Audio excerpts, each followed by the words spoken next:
Selamat datang kembali pada channel Mutiara Investasi. Semoga semua sobat investor dalam keadaan baik dan sehat-sehat selalu. Pada video kali ini, kita akan menganalisa saham di perusahaan yang menyediakan layanan terminal kendaraan, yaitu PT Indonesia Kendaraan Terminal Tbk, dengan kode saham IPCC. Video ini tidak bermaksud untuk mengajak membeli dan menjual saham. Keunggulan utama layanan PT Indonesia Kendaraan Terminal Tbk adalah kemampuan mereka dalam memberikan layanan terminal kendaraan yang terintegrasi dan lengkap.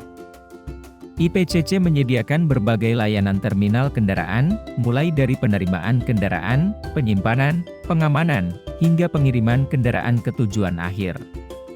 IPCC juga menyediakan layanan tambahan seperti inspeksi kendaraan, perbaikan, dan modifikasi kendaraan.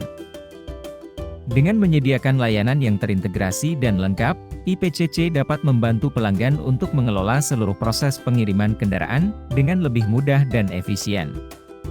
Pelanggan tidak perlu lagi mengurus setiap tahap pengiriman secara terpisah, karena semua layanan dapat diatur melalui IPCC sebagai satu penyedia layanan. Hal ini dapat membantu menghemat waktu dan biaya, serta meningkatkan keamanan dan efektivitas pengiriman kendaraan. Keunggulan ini membuat IPCC menjadi salah satu pilihan yang lebih menarik bagi pelanggan dalam industri logistik dan transportasi kendaraan.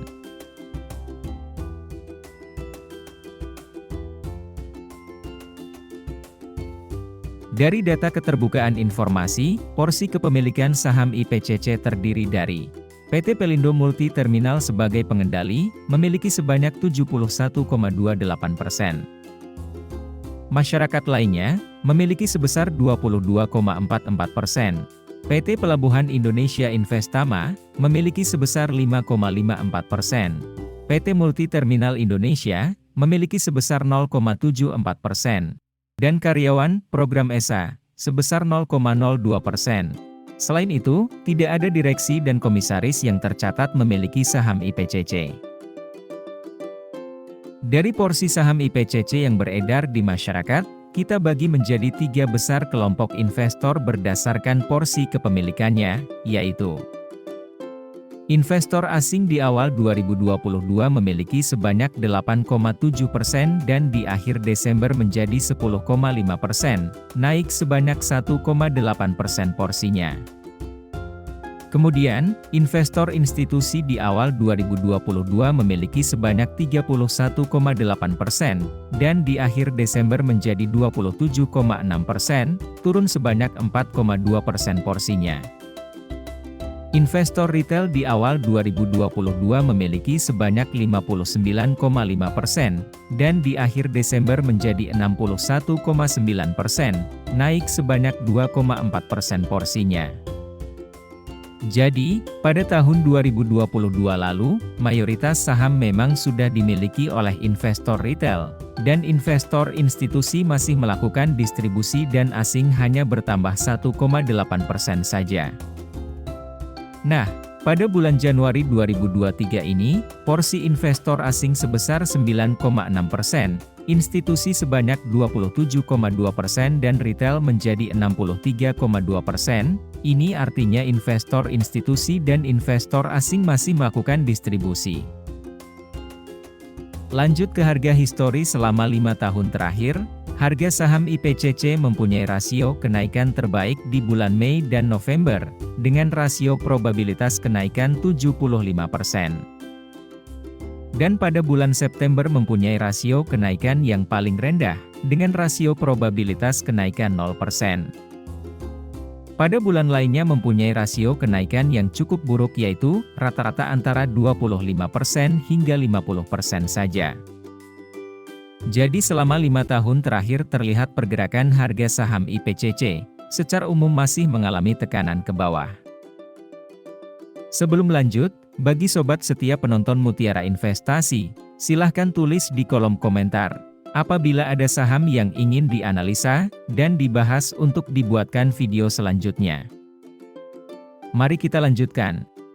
Sepanjang tahun 2022 lalu, IPCC memperoleh pendapatan sebesar 206 miliar rupiah.